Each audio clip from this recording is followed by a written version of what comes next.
got that. And then primary audio is rolling. All right. This is your intro music.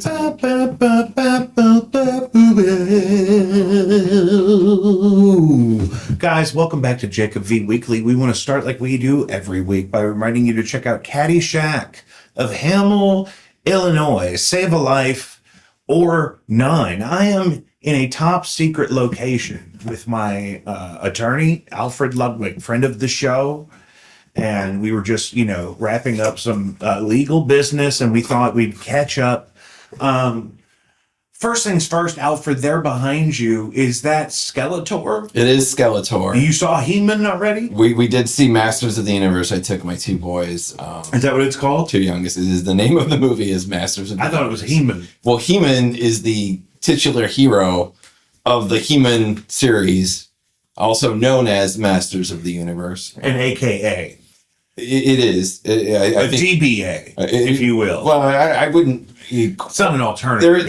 There is a legal terminology that is a DBA, and I wouldn't say that is something that the Masters of the Universe hear. And yes, we just did hear a siren. I'm not sure what that was, but in our secret location, helicopters and sirens are common. There's fire trucks at this Schnucks all the time. And so the cartoon would have started when you were a kid? I remember it very clearly when I was a kindergartner. Like, I was a half-day kindergartner. I went to morning kindergarten. Yeah. I came back, and the lady across the street, Linda Prout, watched me and a couple other kids in the neighborhood who were also in the morning and kindergarten. So we'd get back, and He-Man would be on at like 3, and it was obviously 3 hours of having to run around before I got to watch cartoons, because you don't get to watch cartoons at noon when you get dropped off at the bus. It's lunchtime. That's bad for your brain. Yeah, and they want you outside for a little bit where you're out. Maybe there's a nap in there. I remember having a babysitter lady who was a friend of ours who watched several kids during the day, and they would like make us take naps. Yeah, nap time was mandatory. There was outside playtime was mandatory. Screens were definitely not like on all the time, but there was a cartoon. Well, and there was maybe one screen. There was one screen that you had access to in the whole house, right. And it wasn't just a screen; it was a big tubular device. It would explode. It was a much larger device with a much smaller screen than anything my children have seen in their lives. They would think it was like a weird table, or they know what it is. Maybe a bomb. They've seen tube televisions, but all of them. I mean, yes. My mom still has some. Do your kids feel like some of their peers are dumb? Yeah. Okay. So, because I was going to ask, because we've never come across the notion that your specific children, who we're not going to talk about overly specifically in any way to be respectful of everyone's privacy, but in general, we've never complained about your kids the way me and everyone else complain about a lot of other kids their age. Well, be specific. What do you mean? Like vocabulary, literacy, knowledge of history or geography. I mean, I'm not complaining about it, because when my kids demonstrate a lack of knowledge in those things, it's like I try to fill that gap immediately. But I think that's the difference, right? Is that like you and your wife notice those things and try to fill those gaps. It's our responsibility as human beings in civilized society. But you understand a lot of people, especially parents younger than you, are not doing that. I do. Well, it's always been the case. And because I can remember as a child, my parents being very much, similarly like educating me and, saying all the things that I needed to hear when I didn't know something or didn't understand something, and giving me the opportunity to learn it. And, I also was just as self-interested, self-driven when it came to learning things. I did. After 4th grade, my parents never had to tell me to do my homework again. They didn't even know when I had it. Because I just didn't even do homework, because I did it 5 minutes before class. Well, I did in high school. I did a lot of that. And then one time, because I would always do it quicker than the other kids that were trying to slack off. And one time I got caught because I just kind of made up a bullshit answer for the last question. And it was maybe algebra 2 or something. And I let my buddy copy it. And then that's where you went wrong. That's the thing. I mean, because it's like, wait, this is nonsense bullshit I just saw on someone else's paper. There's no way you both did it. Because what they would do is they would check to see if you did it to give you your points before we went over it together as a class. Yeah. and then you would turn it in, and then the actual teacher would punch it into the grade book. And that's when he said, wait a minute, why would two people solve this problem so incorrectly at the same time in the exact same way? Bizarre, random way that doesn't work. Yeah. And because I was obviously in a hurry, because it was like the square root of something, and I circled it. So we had band and jazz band first and second hour every day. And I did like starting the day with music. I had English third hour. I think it was my sophomore year. So you did both of those? So it was band, and then the jazz band kids stayed, and second hour was jazz band in the band room. So it was like, I'm surprised they let you dedicate that many credits to that at once. well, I mean, you had to sacrifice, and I went to a pretty shitty public school. There weren't that many options, but I couldn't do debate because I didn't have the time in the day, type of thing. But so there was some trade-off. yeah, you had to choose. I never did art. I never did chorus. I never did. I did weight training my senior year. You had to do 2 semesters of that. Were you in the Missouri side? Yeah. Yeah. No, when you say had to do 2 semesters, probably. I mean, I was. It was a year. Yes. No, I meant of the weight conditioning. Because we've talked about this before. We had to do some physical education. Freshman year, I just did PE like every other freshman. But that's what happened to me is I knew that in the because I had a really good college counselor and planners and people that would show me the whole trajectory of how to get everything done the way I wanted to for my goals or whatever. And I figured out, okay, I only need 2 semesters of PE in high school, so I'll put them off.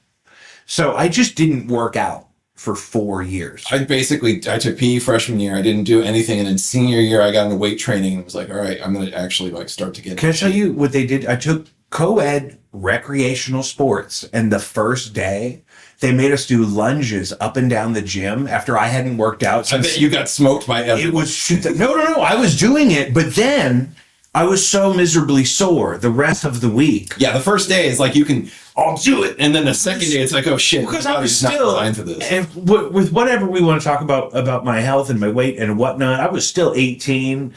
Yeah, you heal quickly. Yeah, doing good. But no, it was just getting through the initial activity. No big deal. I was like, I'm doing this. I'm taking PE, blah, blah, blah. And then... It's the first day working a manual labor job. It's like that. I got all this dirt, and then the next day you have no skin. It's like Zoolander. Is it Zoolander? Where he goes back to work in the coal mine with his John Voight as his father? That might be. It's John Voight and Vince Vaughn and another guy or his family. He goes back... but then like he shows up looking all good, and then he swings a pickaxe and loses it, and it kills somebody. And but it is. I mean, you could be overly enthusiastic that first day of any physical activity, and then I you can get a lot done, and I could walk, and then you're not doing the rest of it for a week. And I could walk just fine afterwards, but I couldn't sit or stand. Like the motion in between fucked me up. So you saw the He-Man movie. You took your 2 youngest. I did. It was Masters University. Where'd you go? We went to the what's the one on Clayton? Is that Esquire? The Esquire. The AMC over there? Yeah. Which is my theater of choice these days. Is it really? It is. I remember I saw Ants there when I was a kid. Okay. The Woody Allen alternative to A Bug's Life. It is dated, and they have the good recliners. The theater is dated. Yes, and they have the 3D is good, and we saw He-Man in 3D, which was completely worth doing. Yeah, that's one of the few I would say do that. So I've seen 3 movies in 3D recently. It was Super Mario Galaxy, it was Mandalorian and Grogu, and it was He-Man. And I would say any stars in He-Man? Yes, quite a few. Idris Elba is Man-at-Arms. Oh, good. Okay. The Man-at-Arms of the King. Jared Leto is Skeletor. Oh, that's fun. I didn't even know it until after I bought the tickets, and I was like, oh god. And he was amazing. Like I'm not alone in saying this. I've seen a lot of people talk about his performance in Masters of the Universe, but not knowing it was Jared Leto, I never would have known it was Jared Leto. Yeah, about to say. And he was amazing. And apparently he did everything. It wasn't just, him voicing over CGI. He did a capture. He did all of the motion captures, and it was just his face. Those guys like to do that. It makes them feel like they're earning. Well, and the physical acting was comedic and campy and fun, and he was like, his style of obnoxiousness was just spot on for the role. So like, this may be Jared Leto's best role in any movie ever. Was it better than his Joker? It was better than his Joker in so many ways. I didn't mind his Joker. I didn't hate his Joker. I didn't think it was great. But I'm also an apologist. Like, I just am great. Sometimes I'm just grateful to have another Batman. I think it got way more hate. His Joker got way more hate than it truly deserved objectively. But it was also, I could see, you know, the whole context of it with the various other, you know, shenanigans he did on set, how annoying he was, and, you know, just, it was a little, and the fact that it was so underutilized in the movie on top of that. It was like this big thing, and it's like he's in like, that's what bothers me. 45 seconds of that movie, which is a shit movie. You know, the comparison between that, what even is it? The Suicide Squad, and then the reboot of the Suicide Squad, which was it took me forever to watch it. I went and watched. I finally got drawn into it backwards by Peacemaker.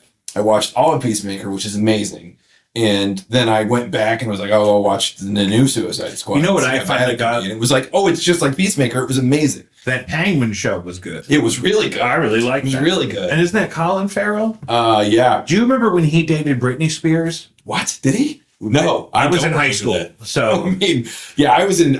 But they were doing. When Bernie hit, I was a little old for it, so I kind of just missed it. And I think it was after she was with Kevin Federline, but so it was after she was married and had a baby or two, and then got divorced. That sounds about right. I was not paying attention to Britney Spears. Yeah, but I just remember I used to watch like these VH1 shows all the time, and they would just give you, you know, celebrity gossip and whatnot sometimes. And it was during like the initial like low carb pop. And so the story that the lady was telling VH1 was that Colin Farrell and Britney Spears went to a restaurant that they were talking about on the show, I guess. And then they just had steak and asparagus. That's all they would eat. That sounds about right. Which is fine. And cigarettes, no carbs, right? And like, cigarettes. And I'm sure whiskeys. I had come from a long line of people that were doing low carb, low calorie, intermittent fasting to budget calories for their boobs. my grandmother's older sisters, God rest them, peace be upon them, that they would talk about, you know what, I just had an egg for breakfast and I think I'm going to skip lunch because we're going to have margaritas later. I kind of get it. Because this is also that generation of like, they were completely like brainwashed to like stay thin. Many of those women that were, you know, of that. Well, they still are. I mean, there's much more self-awareness about that sort of psychological. But it was like that era. Remember that somebody posted online the Stanford Wives type, the Vogue crash diet. It was from Vogue magazine, but like in the 50s, and it was like we recommend starving yourself. And pull it up. Pull up Vogue crash diet. It's like cigarettes and white wine. We're gonna read this out loud. Yeah, it's gonna be really good. People have talked. I guess I could. You got the computer right there. I mean, but it's breaks it down: breakfast, lunch, and dinner, and the viral wine and egg diet from Vogue. Yeah, exactly. I can't see it, so I'll have to let you tell me what we're talking about. Here's the menu. Breakfast: 1 hard-boiled egg, 1 glass white wine dry, preferably Chablis. Chablis. Black coffee. Black coffee. Lunch: yeah, 2 eggs, nice. Ideally hard-boiled but poached if necessary. I know. And here's the thing: why does that make a dietary difference? Here's where your calories are really coming from. It's the 2 glasses of white wine you're having with lunch. Yeah, and black coffee. Because apparently, is there black coffee for lunch? There's black coffee for lunch. It's 1 glass white wine, preferably Chablis, for breakfast. 2 glasses of white wine, no Chablis preference for lunch. But now, 2 glasses. Can I also ask about I have so many questions, but what is the caloric difference between a poached egg and a hard-boiled egg? As a lawyer, 0. Which is to say, I don't really know, but as a lawyer, that is my professional legal opinion: is that there cannot possibly be a difference in the caloric intake of an egg that is boiled in shell versus boiled sous vide, right? Right. It's got to be, you're not adding or subtracting from this equation in either case. It's the law of conservation of energy. So, poached if necessary. I just can't imagine why you would have to make the difference. I don't. If necessary. What's dinner? So dinner. Yeah. So dinner. far, you've had 3 eggs, 3 glasses of white wine, and 2 black coffee. And I think it says somewhere in there cigarettes to taste. We'll get there maybe. Dinner is a 5-ounce steak, not 6. Don't get the 6-ounce fillet, it's 5. Grilled with black pepper and lemon juice, because we all know lemon juice makes you feel like you're full, I guess. Remainder of white wine, and here's where they sort of bring it back. That's not even a whole glass. It's remainder of white wine, and it's in parentheticals, 1 bottle allowed per day. Right. So you're limiting your wine intake to a bottle. The way my dad drank wine for 35 years every day would be one glass of wine would be half a bottle of wine. Unless we're talking about a Magnum, which he would drink it. But they didn't have Magnums back then. I mean, they probably had barrels, dude. Like they had bigger containers. Well, they probably had the full liter. Yeah. Versus the 750. Yeah. But yeah, I mean, that begs the question of one bottle allowed per day. Well, how big a fucking bottle are we talking about here? Exactly? Yeah. But there's some wiggle room. I mean, because that's the thing. You want it to fit your lifestyle. So the filet, 5-ounce steak, remainder of white wine, black coffee. Black coffee every time. At dinner. Black coffee. There was an early super. Apparently, so keep you awake with the rest of the wine you just drank, so you can get to bed after dinner. So you can crawl into bed and die. I should do that diet tomorrow. I mean, the total amount of non-wine food you eat daily is 3 eggs and 5 ounces of steak. That is your diet. And I mean, if this was red wine, I could probably get down with it, but white wine. If you're not doing the wine, you're doing Diet Coke instead. You're eating 30 calories a day. it's all protein. But I'm saying no carbs in there at all if you don't have any wine. It's all the sugars in the wine. Did any of this come up in your 3D viewing of Heman? This is what we were trying to talk about when we got to this diet. Why would this diet come up? I'm saying, how did we get here? I will have to review the tape. Yeah, we'll have to roll that. Well, really, honestly, what do you think about them doing that in baseball now? Reviewing the tape, the instant replays. I mean, I think instant replay has always been an enhancement to the fairness of every sport it's touched. I don't love delays. No one does, especially in baseball. The baseball is already the slowest goddamn sport outside of cricket in the world. It's NFL, maybe. If you see an NFL game without TV breaks, football goes by fast. Go to a high school football game. That shit's over in an hour and a half. I mean, halftime. You're not stopping for the TV breaks. Right. It's a very different thing with TV breaks. So an NFL, in fairness to your point, is laden with TV breaks. Any broadcast college game is laden with TV breaks. So those slow things down. But at the actual game itself, you're not playing the game while in standing there, which is certainly the case in baseball. I have,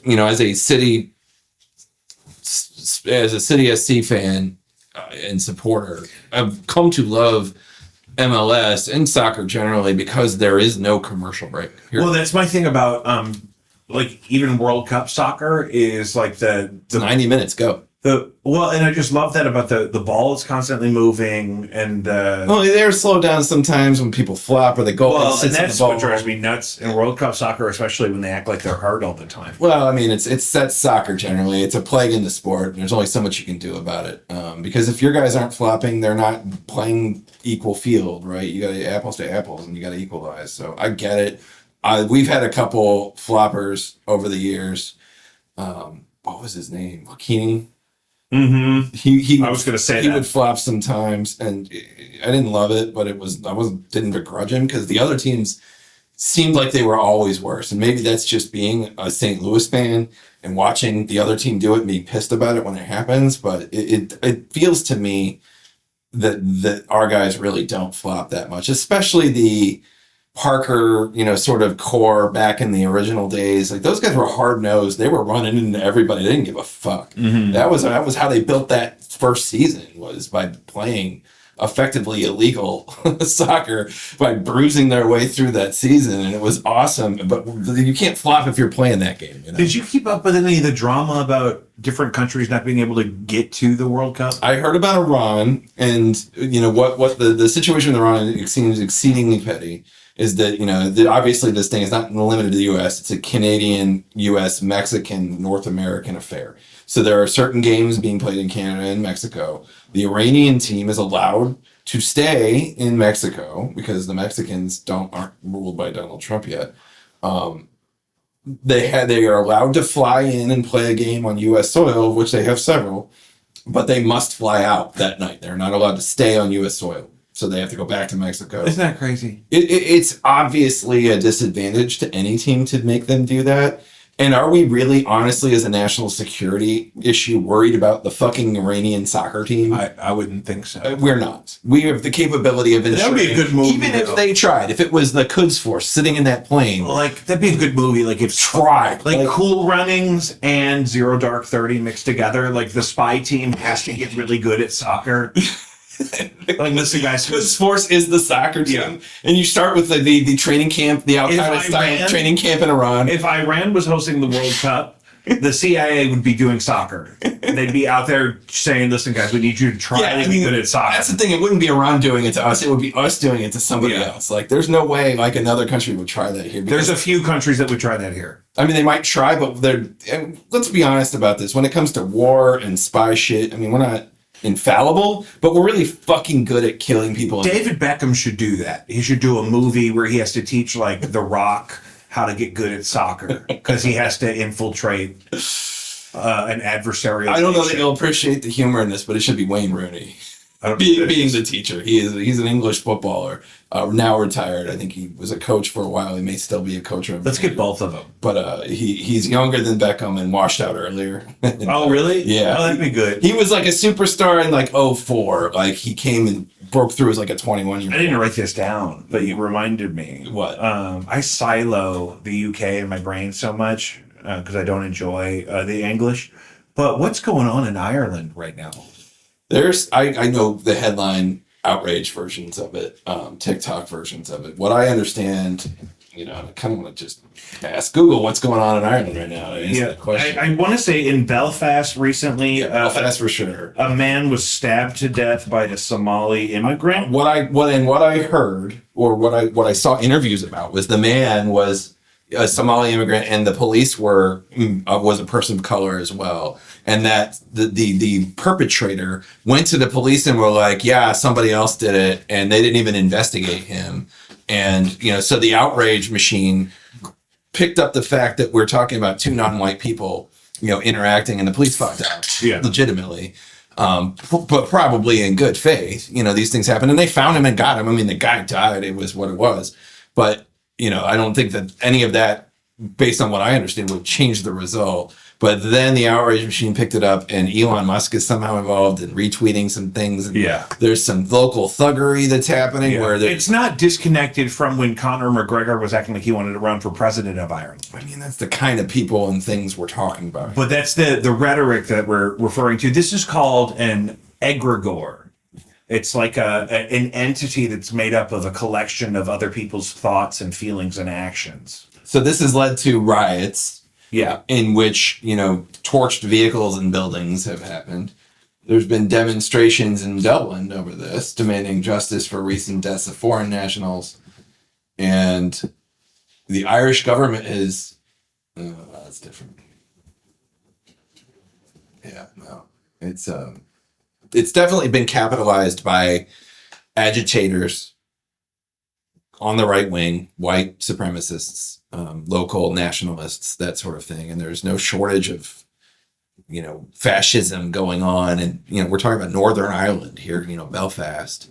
There is a fascist core on both sides. Well, and Elon Musk also today became the first trillionaire with his SpaceX IPO. I saw that could happen earlier before it did, and then I made myself not even look at it because I don't want to think about it. But then he immediately, after the market opens and that happens, the first thing he shares on Twitter is some anti-immigrant sentiment about... And here's the thing, of course he did, right? Right? That's just how this works. But, first of all, it's not chic to spend $40 billion on something and then use it. Why are you posting on X? I mean, there's so many things. Why is it called X now? With the Twitter acquisition, that it's hard to know where to start with that. But let's talk about the IPO, the SpaceX IPO. So I've always had this problem, this frustration that we see it all the time now, that it seems like the administration wants to remind us how good the Dow is. But most Americans are not participating in that system directly. A lot of them are not even participating in it indirectly. And no, it's absolutely a metric of wealth for those who have already been either given entry into or earned their way into the system, right? What do you make of the idea that we're experiencing a controlled collapse where evil people are trying to siphon off all the resources so they can rupture the system and then escape into their bunkers with all the gold? Well, there's some things to unpack there, but my knee-jerk reaction is it's way more plausible than I wish it was. There was a point where it was, tinfoil hat. It sounded crazy. Just even 10 years ago, it sounded crazy. It sounded a lot more crazy than it does now. We used to make fun of... I used to listen to this record. It was Hal something. It was his Countdown to Armageddon. We found it at a garage sale on vinyl. And it was a 33 and a third. But if you played it at 45, it sounded really funny. And you would...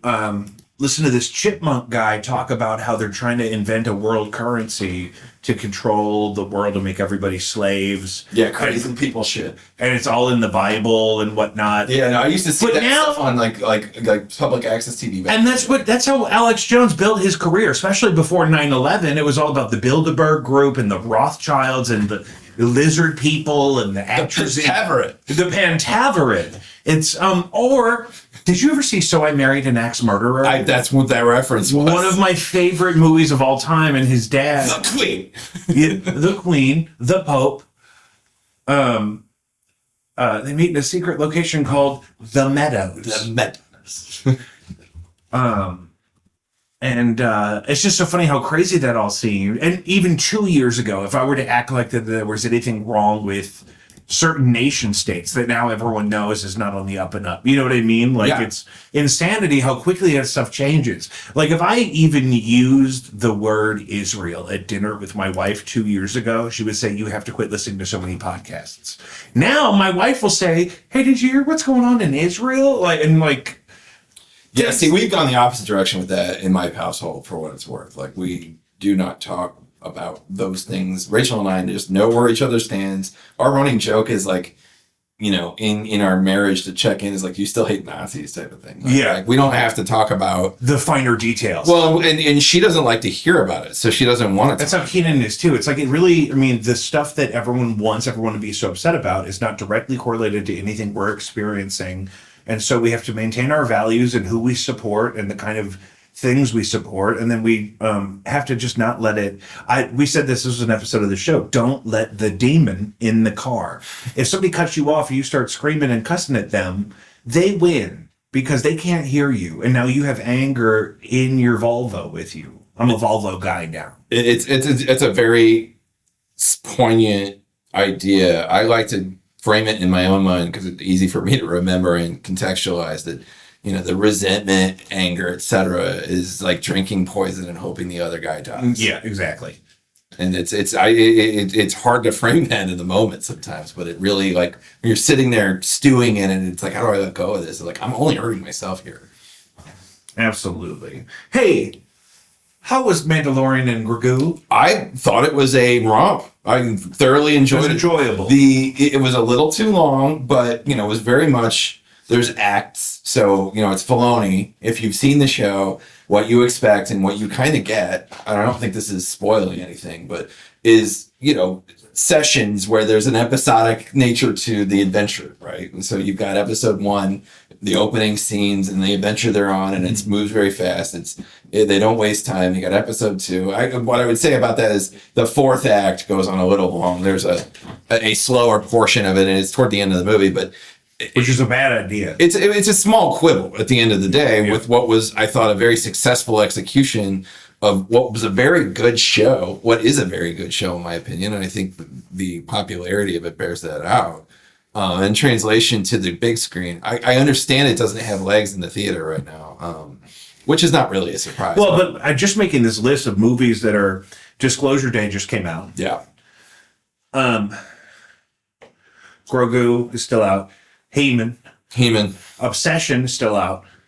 Obsession is doing incredibly well. I don't even know what it was. Guy? I don't know what it is. I saw that it has held steady over ups and downs of other movies. It's just people keep Backrooms is still out. Backrooms is one of those. Very, maybe very, very both well. of those was a really young director. Scary Movie just came out and blew the roof off of it. Apparently. Did you see Anna Faris is drunk and on her press tour all the time? I heard she wasn't doing well. And I don't read a lot of entertainment news. I just TikTok it. And that's a bummer because I always loved her. No, I think she's great. But that's Chris Pratt, right? They were married.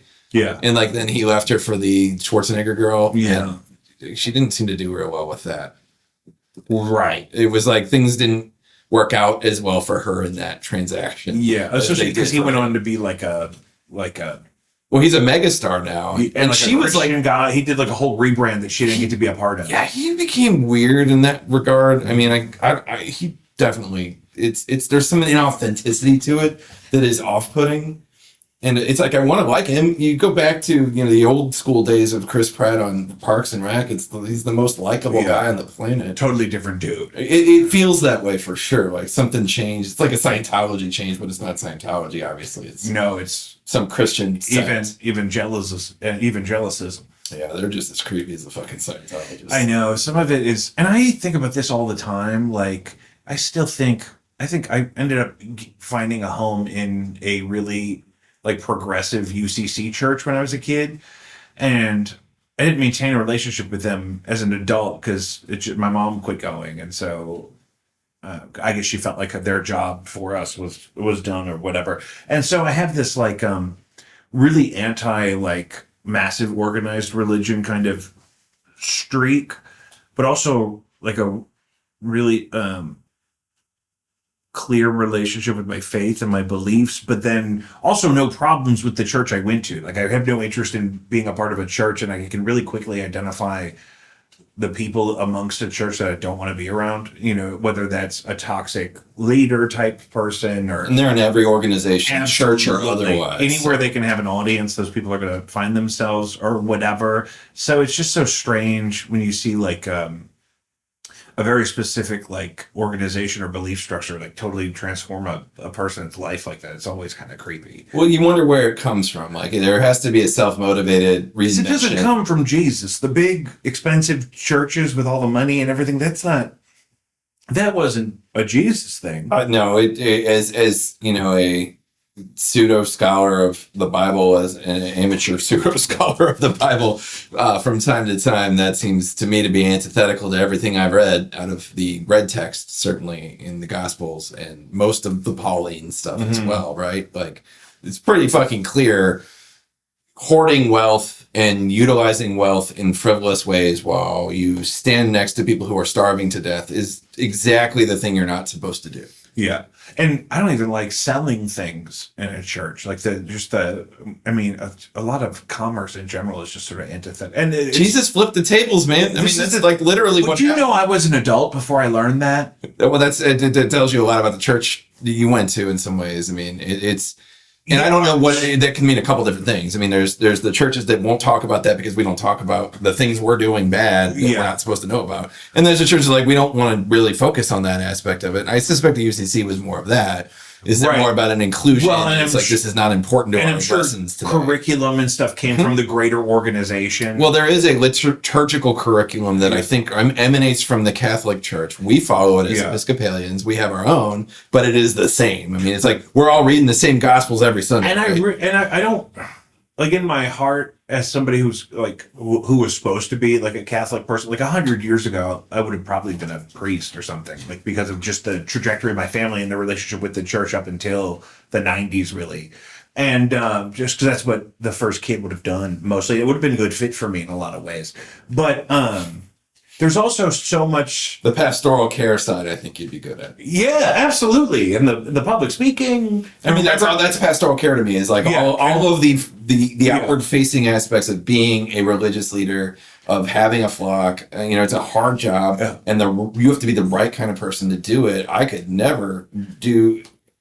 I think I could do a deaconage. Yeah. I don't think I could be. You'd be more of a deacon. A rector. It's like give me a task and I can get it done. It's I'd be up. Go out and make people feel good about themselves. I'm the opposite of that. Right? Yeah. No, but that's the thing though, because I would do all that stuff and I couldn't like manage all the books. And, I mean that's what I do now. As the vice chancellor and treasurer of the Episcopal Diocese of Missouri, that is what I do. Yeah. So I would board meeting tomorrow morning at 9 a.m. I would need you for that.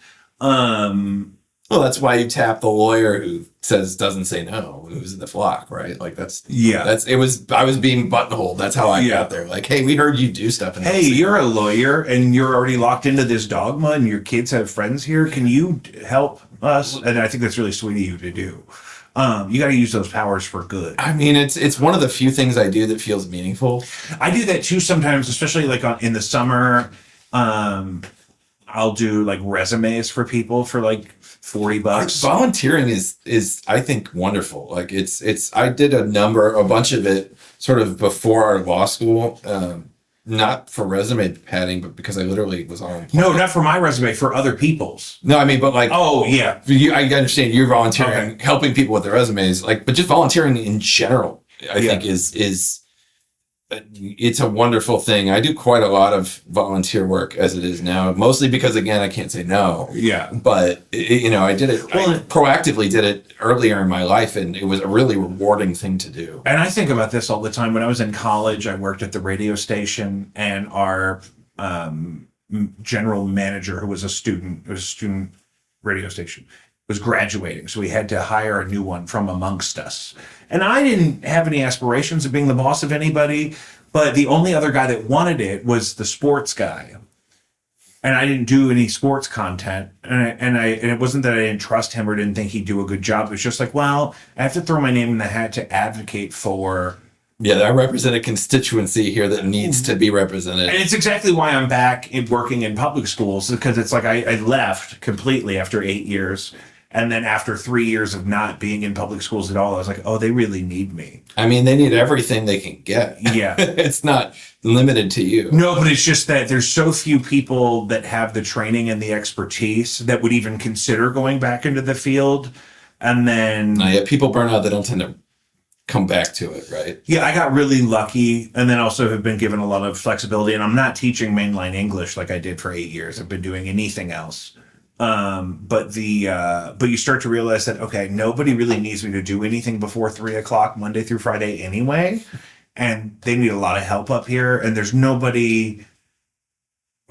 so few people that have like the traditional kind of training and awareness of everything. It's hard to be in a public school setting. I mean, to get accredited to even walk in the door and have the job there's a lot of paperwork you have to do and a lot of credits you have to have. Yeah. Well, and I can't do it. Because of the teacher shortage since COVID, any of the corner cutting you have to do to get bodies in the room, to get qualified legal adults to be just present, the first thing that you miss out on is that training. Like and just learning. Like when they were like, as long as you're some kind of pastor or something in Florida, you can go and be a teacher. Yeah. And it's like, these people don't have to have any training whatsoever now. Right. And it was really ideological the way they did it in those situations. But it's naturally the first thing they go, you're trying to fast track people into the room. So you've got to cut that corner. Yeah. But then all those people are frustrated, and they're also not committed to long-term contracts the same way that traditional teachers are. So you'll have somebody that doesn't get a lot done for a month and then gets frustrated and quits. And then you have kids who are now going to be 6 weeks behind before they even have the opportunity to pretend to move forward in their curriculum. I mean, I come from a school of thought or training in the industry where I never even thought it was possible to terminate a contract and leave a job before summer started. I mean, I come from that ethos in general. Ethos is the word. It's just not something that's in my DNA. Well, and they always break my word about the thing. I committed to do a thing. My uncle had an experience where he got offered a better job at a better school that he really wanted to go to, and they didn't want to let him out of his contract, so they held him for a year and made him teach a whole other year there, and then he got to make the same transition anyway. That's how a contract works most of the time. Although I will say, you have personal services contracts are highly disfavored by the law, given the 13th and 14th Amendments, and the sort of involuntary servitude thing. And we don't allow contracts to be an end run around anti-slavery provisions in the Constitution, at least before this court. Who the fuck knows what's going to happen next? But, and traditionally, it has not been something you can say, I have a contract, you got to show up to work. Like, it's just not a thing you can do. But you could certainly get penalties and make it hard for you to live, financially at least, from that breach of contract. And that's the way we usually look at it. Since we're into the law thing, this week, Carmelo Anthony was found guilty of murder. Now, just some preface. Carmelo Anthony was a high school student at a track meet. He got into a disagreement with another student, I believe, from the school hosting the track meet, ended up pulling a knife out of his backpack that had a flashlight on it and stabbed the kid once directly in the heart. And in undisputed facts, on top of those undisputed facts, which I agree with based on my understanding, are that he was in the tent of another school's team where he was not invited. Supposed to be. No one asked him to be there. He was then asked to leave. Yeah. One of the most contentious claims, and I think it's an undisputed claim, but is that, he then said, touch me and see what happens, and reached for the knife. And, the defense made a big deal out of that being a warning and justifying the fact that the stabbing occurred thereafter. Wasn't he then not touched? He was then touched, I believe. Oh. But I did not follow the testimony. I don't think it was an unprovoked stabbing so much. I think there was a tussle. That's what the testimony indicated, based on my understanding. But it seems the prosecution mostly is resting on that he brought the knife, even though knives of that sort were prohibited on the campus, and that seemed to be enough to make the case to the jury that there was some element of premeditation. Or the most damning facts were that he showed up into a place where he wasn't allowed to be, was asked to leave, refused to leave, became confrontational, escalated, and was basically deemed to be the aggressor in that confrontation. When you are the aggressor in a confrontation and somebody dies as a result of your actions, you can't claim self-defense. It's not available to you at that point. So that was the legal theory on which the prosecution was saying, look, whatever happened, it's not, self-defense is not available because he showed up and pulled a knife on somebody and stabbed him when they just were telling him to leave, and he wasn't allowed to be there in the first place. And the controversy kind of erupted when his family then raised $500,000 on a GoFundMe. There was a GoFundMe. There's allegations. It's confusing and not clear based on the reports that are available at this point. But the family has maybe absconded with some of that money. Carmelo Anthony is now saying none of it's available for his appeal. Which is also frustrating to me because I don't necessarily see automatic grounds for an appeal. Because here's my frustrating thing, like having been in mock trial as a kid, like I paid attention enough to know that like an appeal is about something was wrong with the trial, not you didn't agree with the outcome. There are many things on which you can appeal, and they have to be properly preserved through the evidentiary process and the civil procedure or criminal procedure in this case. And I'll say this, I'm not a litigator and I'm certainly not a criminal attorney. But, there are practices that the professionals understand and know and lay the, sort of groundwork for as you go. You say, I'm, raising this objection to preserve my ability to appeal it. So there's a couple different ways that you could potentially go about an appeal. So he may have a perfectly viable grounds for an appellate case. It may not be a very good appellate case. I don't think it is, based on everything I understand it. But everybody says, well, you fight to the last breath. If you got unlimited money to pay lawyers and you want to drag this thing up to the Supreme Court, at least, petition for cert, you can. You have a right to do that, regardless of the merits of the underlying claim. And so he's being ascribed a public defender for the potential appeal. There were rumors that he was with a public defender for much of the primary case. There was an initial private attorney, but there's been rumors that he didn't stay on for the whole thing. I saw an interview with his parents talking about, his father in particular, I believe, talking about, the biggest mistake they made was going with the white attorney, and that they followed his advice and they got steamrolled because of it. So, so it was probably the private attorney. Clearly would have been a private attorney if they said they hired him in that case. So yeah, I mean, you're not hiring the public defender. I don't know much about that. I just happened to see that interview in the hours before we're talking right now. And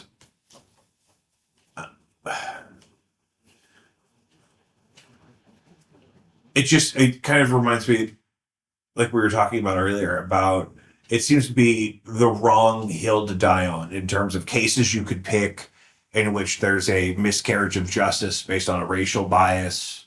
It doesn't necessarily seem to hold up. He's not Rodney King. So in fairness to the defenders of Carmelo Anthony, and I think more accurately what we would say is those that are claiming an injustice has been happening. Yeah. they're pointing to a couple of facts that are undisputed as well. One of which is that it was an all-white jury. You know, take that. But wasn't it not an all-white jury? Wasn't it just there were no African Americans? I don't know. I've heard the claim that there was an all-white jury, so I just question that. That sounds like someone who's only looking for black people would say. Beyond that, there was another murder case of a kid killing another kid in a bathroom at school with a knife. Yeah. Where they knew each other and there was a beef, and it was like, you know, there were a number of facts that are extenuating there for the defendant.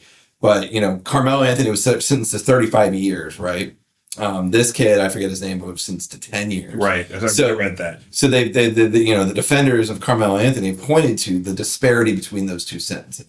And, you know, those are factually true things. But as I understand the other case, there are a lot of also facts that mitigate and change the sort of perspective of this, in that kid said, I don't want to fight you, and did pull the knife and was not the aggressor in that situation, which is a key fact and a key difference between the two fact patterns, really, if you're looking at a self-defense argument.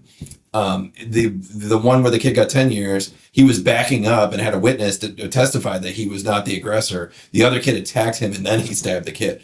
And there was a lot of witness testimony in this case, Carmelo Anthony case. It was not that at all, that Carmelo Anthony was clearly the aggressor here.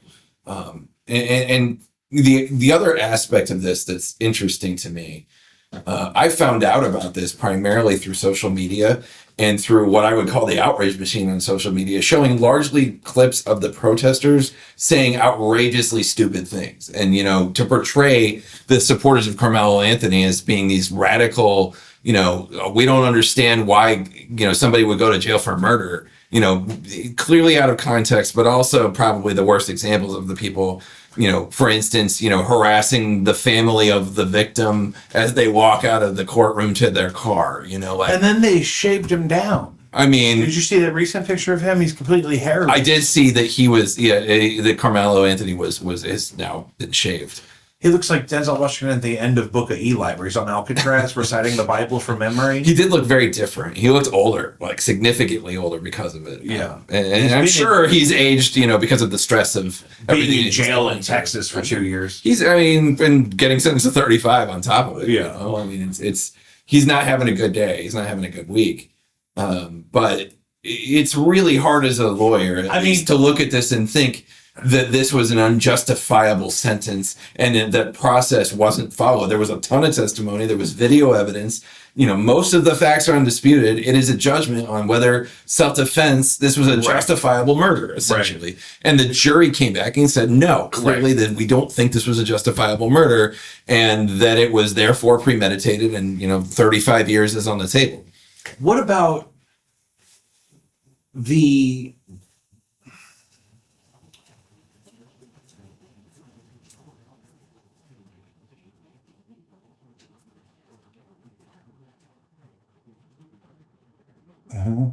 Something about what I'm talking about. We got dead air. No, we're good. I'll cut that in post.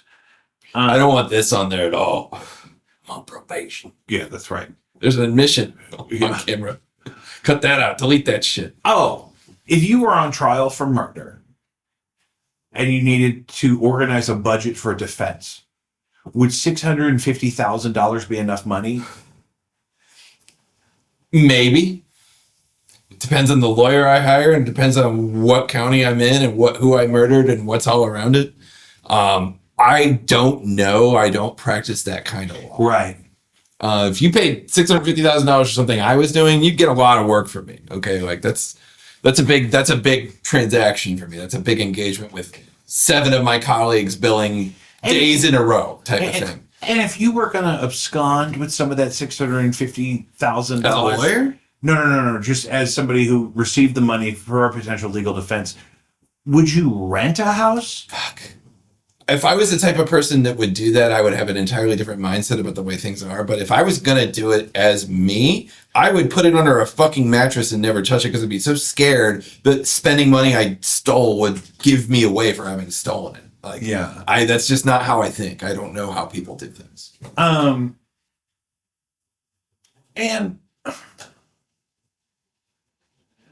I mean, what do you, the reaction, this is, I mean, we go over this between, Rodney King, O.J. Simpson, historical racially driven trials like that. Some of them don't necessarily have anything to do with race and they get lumped in with that anyway. I think this really is that case. Yeah.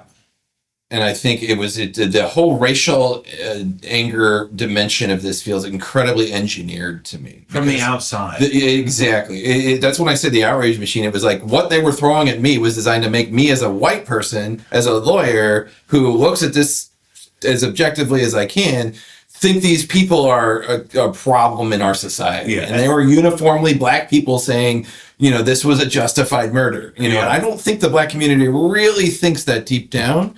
But I do think it signals, that it's a product of both of the historical cycle of oppression and the position that they come from, as a community, having been put down for generations by the system around them and white people as a part of that system. Yeah. And that is something we cannot understand deeply. Yeah. And I think that because of that, there is something about that tribalizes you naturally. I can understand that. And that there's an impetus to say, we'll protect our own no matter what. And then you can start doing mental gymnastics when you're there. And that's what, you see with the white supremacists on the right, the same type of shit. Sure. It's exactly a mirror image of that. Well, it's so funny. The other day I saw a clip from SNL, because that's how you watch SNL now. Is clips on YouTube Shorts. Right. There's the one where the mom is trying to explain to her kids that she's changed her mind about Trump. Yeah. Yeah, no, that's the last thing she's trying to tell them. That's one of her better ones. It's one of the best ones.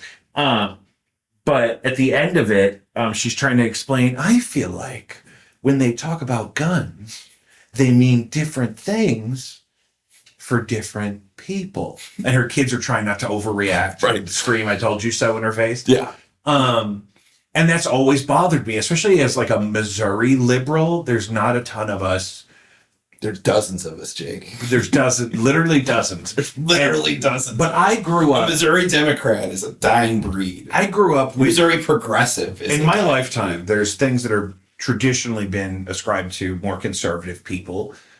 Being, I grew up shooting guns, learning how to hunt and shoot guns safely and those kind of things. I inherited 19 guns from my dad when he passed, and we used to make ammo in our basement. Yeah, like in Tremors. And he's a fucking communist. That was like his... But he was also in the military. And that's he was a sharpshooter in the military. Before they had to do. Yeah. Really? That's amazing. In what war? He was in Vietnam era. He went to Germany. Oh, a Vietnam sniper. Well, he wasn't a sniper. He was an officer, so it was a sidearm thing. It was like a handgun. But he had a bunch of trophies of all the competitions that he won. And it was like shit where he described it. His favorite story was when the first time he did this competition, you have to jump down into a hole to start it off, and then you pop up and shoot targets that are doing whatever. Yeah, he jumps down in a hole and his ammo went everywhere. He's scrambling and the timer's going and he fucked it up. But he ended up doing very, very well at these things over his course as an officer in the Army. Did not go to Vietnam because he was smart. When all of his peers were like, I want to go back to Alabama, he's like, I'll go to Germany. So they sent him to Germany, he sent the other ones to Vietnam. Yeah. It's like you get to select. That was like Johnny Cash's experience in, was it the World War II that he was just in, or no, it wouldn't have been World War II. Korea, maybe? Korea, but he was in Germany for the Korean War. Yeah, there was a massive presence in Europe during the Korean War. The Marshall Plan was ongoing. Absolutely. Well, my dad was part of the Marshall Plan still. He was an Honest John Rocket spotter. Honest John Rocket. It was this thing only in the 60s would have it existed. But it was literally a truck-mounted rocket. It was just a fucking big-ass semi-truck with a rocket on it. And on the tip of that rocket was a nuclear warhead. And that thing went a couple miles. So you're firing a tactical nuke at guys that you can see. My dad's job as an officer in his artillery corps was to be the spotter in front, going, okay, when they were triangulating, now put the nuke on, and he's right there. That was his fucking job. If the Russians had come over, that was his job. This lady on TikTok has been telling me that actually Gen X was exposed to more lead as infants than baby boomers. Baby boomers, they got it later in their life. Well, but also baby boomers were, as infants, exposed to nuclear fallout from domestic nuclear weapons testing that then affected the milk supply. My mom and dad were born in 1945. And so, there was, the Manhattan Project was that summer. Yeah. And then there were bombs going off. You ever seen the video of like the Earth where all the nuclear explosions were happening? Yeah. Like sped up time. It's crazy. Like there was a period where it was like every day they were firing off 3 and 4 nuclear bomb tests, various Chinese and us and the Russians. Yeah. I'm glad we quit doing that. Yeah, it was really, really bad. They went to underground for a while, which was better, but then Underground tests? Oh yeah, like that's totally banned. Like you're not supposed to do that for seismic reasons. But yeah, the Russians still. That reminds me of the Louis C.K. bit about God coming back and asking what we did to the polar bears. Like if God comes back and finds out we're detonating nuclear bombs underground, he's going to be very upset. The Russians, I think, did one a couple of years ago. Like they're not supposed to, but they did it anyway because it's Russia and fuck you. I wouldn't test it. I would just make 2 of them. So if the first one doesn't go off, I could double tap. Okay, multiply that by about 1 billion, and that's what we actually did. Yeah, like that's the thing. Like, and we tested them. And we tested them. And you're Vanilla Los Alamos? No, it's completely worth anyone's time. First of all, that area of the country is amazing. Taos is right there, and Santa Fe is very close to there. So, like, a trip to Santa Fe, Taos, Los Alamos is amazing. What was that? It was my monitor going off. Oh, yeah, we don't want that to happen because it changes your light too much. Yeah, no. But no, Los Alamos, where they did the Manhattan Project, and there's a lot of history about these people were sequestered. There's a movie that they did, I think, with Cumberbatch in it, and I didn't see it, but it looked cool. But where they basically moved their families into this bluff, this mesa, which is where Los Alamos is, and you're like, you can't leave here. Like you're this is your community for the next 3-4 years until we figure out how to. Did you watch Paradise on Hulu? No. It's Sterling something, that actor. He's from St. Louis, black guy. You'd recognize him if you saw him. Sterling K. Smith, maybe. And he is. Do you have ice? I don't. You don't have any ice. So you are such a bastard. I'm sorry. But it starts off. He's in the Secret Service, and all of the VIPs are retreating underground for a cataclysm.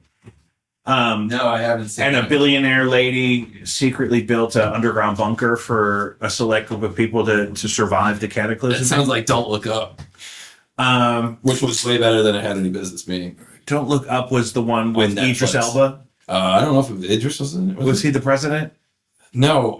Don't Look Up was Meryl Streep. Yes. Meryl Streep. And what was the one, the more recent one? It's about like the 45 minutes before a nuclear missile hits Chicago. Oh, I don't know. But Idris is in it? Idris is the president. I will watch a thing based on Idris Elba being in it at this point. I watch cologne commercials that he's done over and over again. Honestly, pretty much after Stringer Bell was like... First I saw The Wire, and I love Stringer Bell, and I watched all The Wire. And then I saw an interview with him, and I realized he was not American. Yeah. And my mind was exploding at that point. And I realized he's the best actor ever. But he was just in one... He was in Masters of the Universe. He was great in it. Yeah, you mentioned that. And he was in... Wasn't he Peacekeeper? No, Peacekeeper, was that John Cena? That's John Cena. Oh, okay. He was something in The Boys. Was he in The Boys? I don't know. I didn't watch it. Oh, dude. I got so burned on a few shows when I was a younger person that I'm just afraid to start anything. What got me through the last couple months was Wednesday was Boys Night, and then Sunday Night Euphoria. Like, that was like, those were my touchstones when I was feeling down during the week. Yeah, I'd rather rewatch the middle 5 seasons of Supernatural. I never saw Supernatural. Season 5? The dude that's Soldier Boy was in Supernatural, right? Jensen Ackles. Yes. Yeah. I thought you meant the rapper Soulja Boy. No. My favorite. No, Jensen Ackles is great in The Boys. He really is good. I do like him. I felt like I was in the beginning of an episode of Supernatural last night at trivia. I noticed there were at least 3 first dates happening in the room. Yeah, and then unrelated to each other. Right. There was not a first date event happening. Right. And then I saw some of my regulars that aren't normally there for trivia. They're normally there for bingo. And I said, what are you guys doing here? And they said, oh, it's the anniversary of our very first date. And they've been married for like 40 years. And I said, guys, there's 3 first dates happening in here right now. I felt like Cupid was on the loose and I was going to have to shoot him. You were on a ley line note, Jake. Yeah. Like, that's what was happening. It was, and we really need to investigate the ley lines in our lives. Like, we don't have any idea what kind of shit it is. Well, and I'm struggling with that I've been really deep into the UFO thing lately. And still? Oh, yeah, because new stuff is happening all the time. It's all bullshit. It's all just grainy video and speculation. The stuff the government's releasing is all bullshit. Absolutely. And then Graham Hancock. For a while, they had some exciting stuff coming out, and it led nowhere. Which they knew what they were doing. I just it's challenging to me, but also I find that science also reinforces my faith in a great way. That like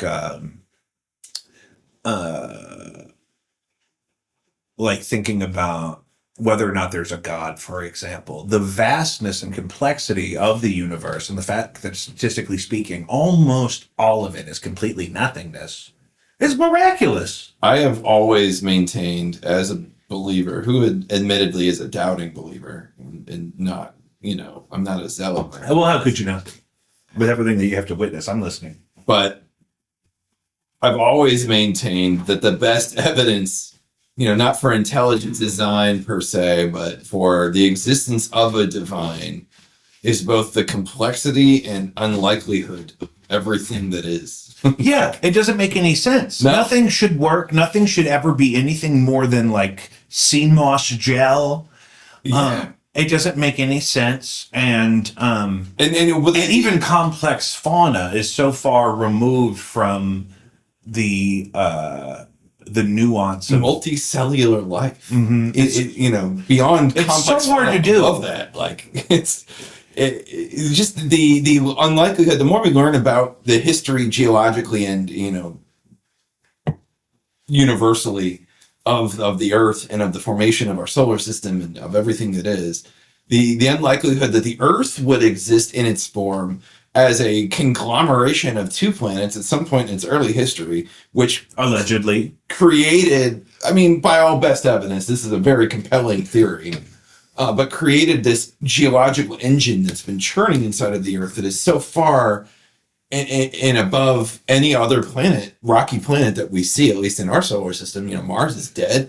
Venus is fucked. Mm-hmm. Mercury was stripped. Venus is really bad. There's a YouTube video about this is what would happen if I dropped you off on Venus, and it's great. Well, if you just look at what happened to the actual Russian probes that got to the surface of Venus, how many times it took them to get to the surface before they found one that would survive that long. Yeah, it's nuts. There are remote viewers. I've been really into the PSYOP people that use their brains to talk about aliens.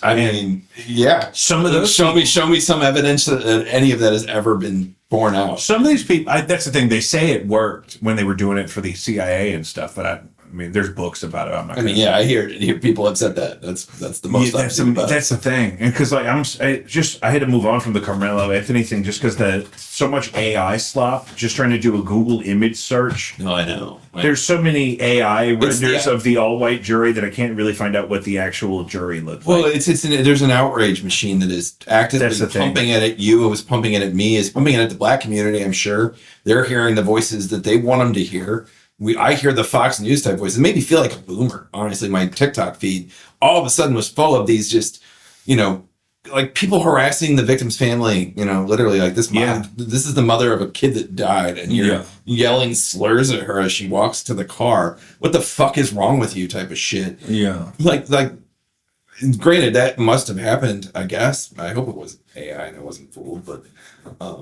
No, that actually happened. But there's those people are not the representative of anybody really. The vast majority of the community, certainly. Yeah. And knowing that, it still is outrageous and it pisses me off. Yeah. And it tribalizes. It naturally does. It sort of says, well, they're not me, so they're after one that looks like me. We all feel that way just naturally. That's why we're here. Yeah. It's why they're doing what they're doing. And I can't blame them for it. Oh, of course not. We're being manipulated and it sucks. I can see it happening and I can feel it happening and it works. But somebody is doing this to make us weaker and lower us. And it's so hard, I have a theme of the show lately has been 90s nostalgia because I'm developing the sneaking suspicion that was the peak and that 1996 was the peak. I've said this for 30 years. Here's the thing. 1996, I got a Nintendo 64 for Christmas. I graduated from high school. I got a Nintendo 64 from Christmas. And if you've never heard a little boy scream like a little girl, that was the day. And movies were good that whole decade, really. Music. TV was good. Music in the early 90s, from 93 to 96, 97, until the boy bands took over. You like pop shit, but like... Yeah, that's a function of you being younger, because, you know, when I was your age back in them days, it was grunge. I mean, it was, and it was so good. It was like such a breath of fresh air from the hair bands of the 80s, which were fine. But that's the thing, is that people also, you know, I've heard more intellectual people try to answer this question we were just talking about observable proof of some sort of a divine in the universe. And one of the things is that it's very possible that a divine entity created the world or the physical universe and set it in motion. Right. But the reason why that makes so much sense is because this life is a physical, three-dimensional, linear experience that we have to really craft a complex and nuanced soul. We exist in linear time and cannot conceive of an existence outside of linear time. But our actual self is a glorified spiritual being in timelessness. And so, a divine creature above that would certainly have a timelessness to them, that for them creating a universe that grows and expands and develops in a linear timeline over billions of years is not a big deal. It's always been easily reconcilable to me between the Big Bang and the Christian mythos. Yeah. Of, you know, God set everything in motion by creating the Big Bang, and no, he didn't have to do everything from there. Yeah, he's not, that's the thing, you're not truly thinking about the divine nature of the higher realms of existence if you think God has to construct every detail of every minute manually, like in that episode of the Twilight Zone, where there were those little guys that built everything. There is a scientific thought process, or at least philosophical process, that suggests that predeterminism is scientific. You know, that every molecular structure, every atomic structure, every subatomic structure effectively mandates your behavior as a biological creature, because the physics of all of the underlying everything, it predetermines how you will react to stimuli. And because everything is already in motion, it's predictable and can be, you know, inevitably predicted to its natural end, so that you have no free will. And this is not based on the idea of a divinity at all. It's just because of physical reality. Yeah, which is just not even the whole thing. It's really just a larva stage to be the most complex realized version of yourself. Yeah, that's we hope, at least some of us do. I think it's hard to say that within the prism or the cage of a three-dimensional linear time. Well, this is another thing I've been hearing. Some people think that the aliens have a luge around the Earth that catches your soul after you die and keeps you from returning to the source creator God. As a lawyer, this presupposes the existence of a soul, for which I have yet to see any real evidence. Well, that's very interesting, Alfred. I mean, it's you hear me. Within the scope of physical reality and objectively, you know, call it reproducible results, the existence or non-existence of a soul is almost irrelevant. Right.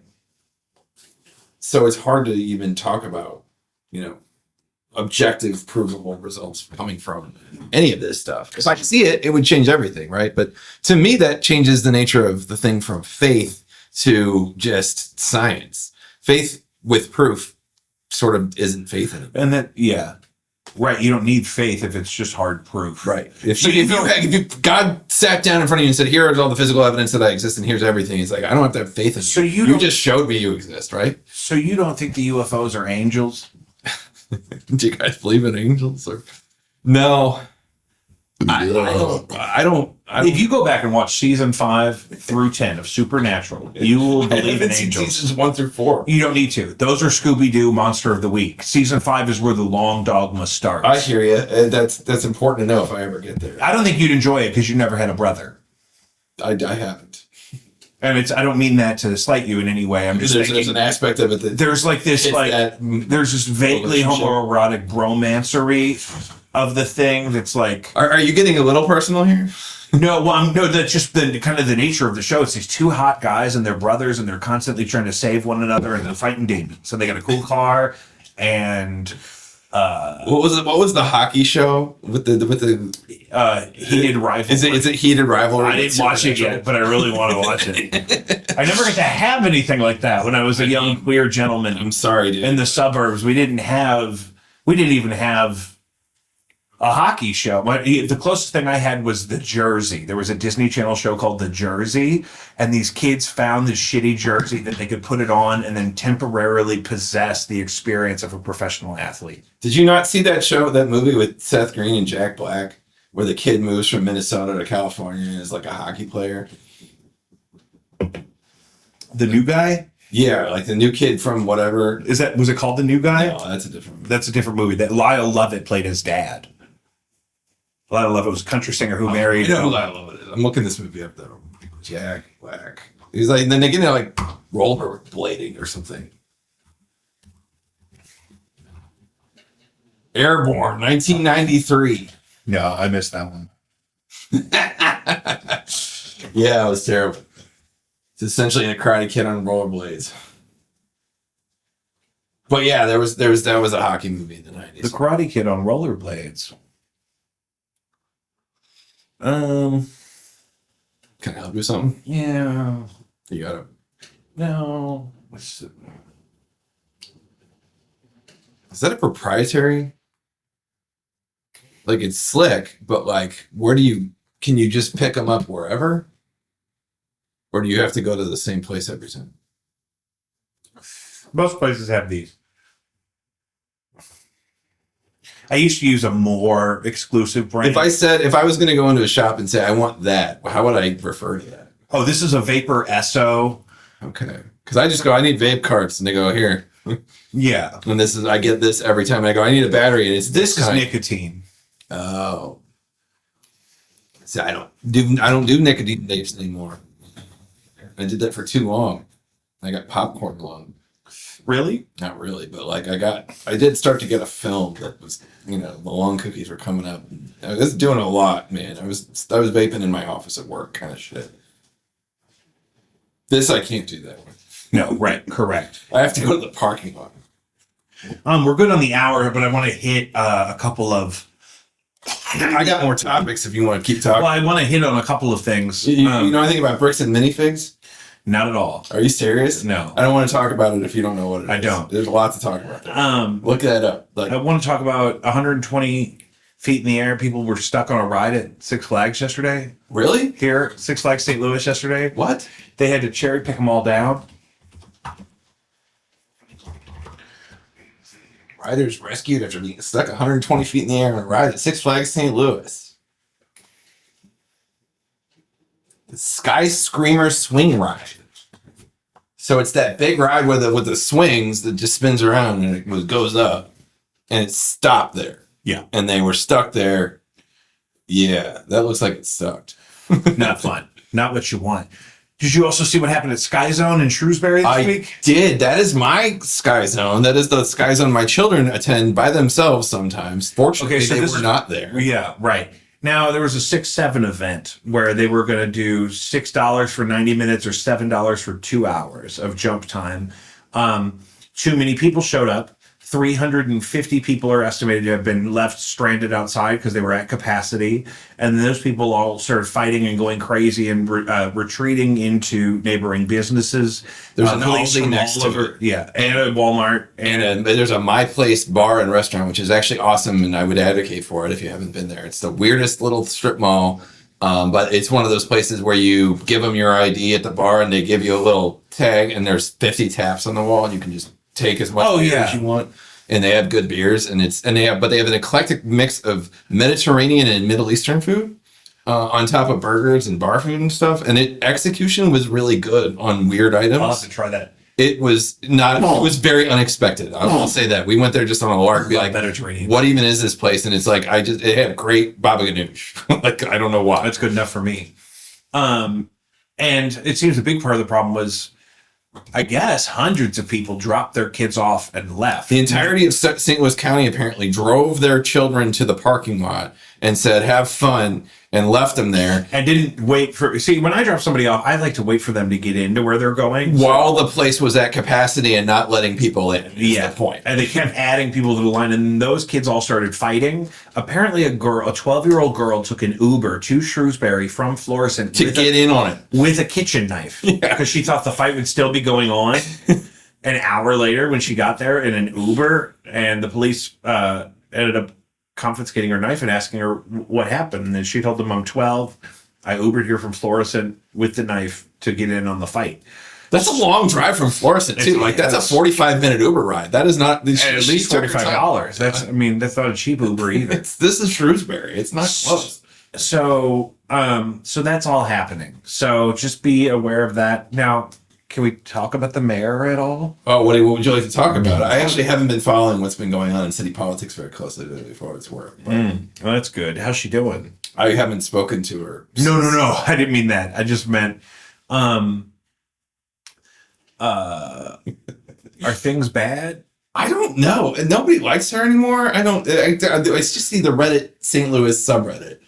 No, I'm not disagreeing with you. And all I see on there is people bitching about Kara. But like people have bitched about Kara, there was definitely a Tashara fan base that never accepted anything she would do ever. Yeah. No matter what she did, it was going to be bad. The whole data center thing really backfired on a PR basis. I don't really know. Well, the data center thing is aggravating to me because we're acting like language learning model AI is AGI. And it's consuming all of the investment space in the market right now. And the problem is that there's going to have to be physical deliverables on those investments pretty soon. Otherwise, that bubble's going to burst. And nobody wants to live next to a data center. I'm using an increasing amount of generative AI in my practice now, I use a lot of AI. It's my new Google. Well, it's I got beyond my actual work. I talk to Google like a person now, and it's just you were doing it here earlier. I do the same thing where I did voice to text and because it's easier than me like Googling and opening a Reddit post and finding the thread with 100%. The right. You know what I mean? It makes more sense and it's great for if you're using a software. It doesn't make sense to try to find the right community to read a blog or a forum about how to do a function in a software. Ask the AI; it'll tell you exactly what to find. It's not really replacing anything I would do. It's just telling me how to do it. Usually. Well, what it's increasingly good at is things like, I've got this cap table of these investors that are going to buy into this company. I've got this form of agreement where I need one for each one of them. Hey, AI, take that cap table, take this form, generate 17 of those with all of the details from that cap table in the various, places that I've told you in the form they need to go, and then set and forget it, and I can go do something else, and that happens, and I can look at it when it's done. That is new, I think, in the last few Well, that's the thing, too, because I've tried at every stage of the AI journey that the civilization has been on of... like the image thing, for example, has gotten dramatically better. It really has. It used to have to recreate the whole image to give it any feedback. It's got its own model for doing it now. Yeah, that's the thing. It's been learning the whole time. Well, one of my products, actually, it tells you what it's thinking as it's doing it. It's like, I'm looking at it this way, and I'm thinking about it this way, and I'm rethinking this. I was wrong. I've reread the document. Like, it really, it is like... feeling its way through things at every stage. And my newest thing on my pedal board, I just sold my HX Stomp because I got the Tone X1. And the Tone X1 creates these captures of these guitar sounds by using 100,000 points of measurement to perfectly digitally recreate the experience a waveform has through that signal chain. And so the Tone X1, you could load any of those tone models in there. So I used to use the digital modeling from the HX Stomp to create the amp sound I wanted, where now is I can utilize an amp sound somebody created in real life and then captured. So there's a GitHub of downloadable shit that you can do for your pedal and say, I want this model of this right. amp. And then there's things I can do to edit them and whatnot. Mm-hmm. It sounds better than the technology from 10 or 15 years ago, which is what I was using before. And it's smaller and it's more efficient. What's crazy of those of us who played in the 90s and the tube days of what we used to have to do to get the sounds that we wanted. Yeah. And the ability to do it with a phone now, effectively. Yeah, this thing is USB-C powered. Like you could use a pedal power supply, or you could just power it on USB, and it could be your whole guitar sound, especially if you don't do all the crazy stuff I like to be able to do. It's akin to the difference between having to use CDs and having, Spotify. Yeah, it's like, do I have a binder of CDs in my car, or do I have 10,000 songs on my iPad? Right. iPod. I know iPod. Why would I carry that around when I just have the internet all the time and I go play this song and it happens? Yeah. That's literally my life now. Like, I got to find a good use for my iPod Classic. You could use it just as an external hard drive, but that seems inefficient. I've had it in my Cadillac for a while before I had Sirius XM, but and I just don't even bother. But it was plugged in so I could actually use the radio, the head unit, like it would read off the iPad. Yeah. Or iPod. That's crazy. I have it in my garage now. That's the thing. It's good for like a garage stereo. I also have a Sonos receiver out there, so I don't use it. Like it's like I know it's like because I want to sync it up with the other speakers. Yeah, so I play it out of the garage and play it on the deck, and then they're talking to each other. So much going on to reflect on, but we have to make some music soon. Where are you playing these days? June 20th, I'll be at the Heavy Anchor with Blinded by Stereo. And we're playing a very, very big festival gig for 4th of July. Where is that? That's going to be in O'Fallon, Missouri. Okay. We're technically opening for Kansas. The actual Kansas? The surviving member of Kansas. The surviving member and of his Kansas? hired guns. And the guy who owns whatever's left of the name and the musicians that play with him now? Yeah. And which member of Kansas is still kicking? I wouldn't know. I don't know all the members of Kansas. I'll study up before I meet him. But whichever one's on tour now, they're headlining the O'Fallon 4th of July thing. We're playing at 3:00 that day, and then the Playadors are playing, and then Kansas is playing. The Playadors are great too. So they're not all dead. They're just not with the band anymore. How is that possible that any of them are still alive after all the nuclear fallout they were exposed to as infants? And the lead as young people. AI is doing its thing. Come on. Phil Earhart and Rich Williams, the only two who are still officially with Kansas. The drummer and guitarist, respectively. Well, one of the guitarists, because they had 3. Oh, yeah, right. But yeah, that was... He has transitioned to part-time touring. He scaled back because worsening macular degeneration has made constant travel difficult, probably from the nuclear fallout. Yeah, I don't blame him at all. So that's happening. I'm also playing with Kits Row. We have like... Phil Earhart no longer tours. He suffered a heart attack. Oh, see, that'll do it. Yeah. Kits Row has a gig on June 27th, and I think we just booked something in September. We're shooting a video and finishing an EP in July. No Antics has a new bass player. They have new stuff they're cranking out. I'm not playing with them currently because I'm still on paternity leave, but I love them. Kirkos needs a new van. If you're still watching this and you know my friends Kirkos who are on episode 80 of Jacob V Weekly, they need a new van. They have a tour coming up and their van is dead. So if that's your thing, you could get into that. But with Chris being back in town, I'd love to get some stuff back off the thing. I gotta record some new stuff, but I'm always down to record. Yeah, now you and I have matching yellow big buffs. We got this. I brought Alfred a very special gift. It is quite the gift. It's a limited edition yellow Big Muff 2. Now, the Big Muff 2 was originally designed by Robert Meyer, who was an engineer for Electro-Harmonix, and then it sat as a prototype in his shed for many years. And then JHS pedals, and so Josh Scott and Daniel Danger meticulously archived all of his stuff in his thing, and amongst the things they found in his shed was the circuit for a Big Muff 2, a sequel that used twice as many op amps. And it's a chunky bitch, man. Yeah. Standard size. Now, the big ones are all made by JHS in Kansas City, and the small ones are made by EHX, finalized in New York. And the only yellow ones come with the exclusive pre-order of the book, Made on Earth for Rising Stars, which is the complete history of Electro-harmonics and a lot of other pedal stuff mentioned in there. Now, that card you're bending is signed by Jack White and Daniel Danger and Josh Scott and Wayne Matthews and whatnot. So we both got this package finally this summer. I've gigged mine already. I think the tone bypasses if you turn it all the way down. So, I kind of wanted to do an episode where I just explain to you my whole pedal board You still could. No, I know. But we would do it at my place where we could listen to some stuff. This thing is bigger than I realized.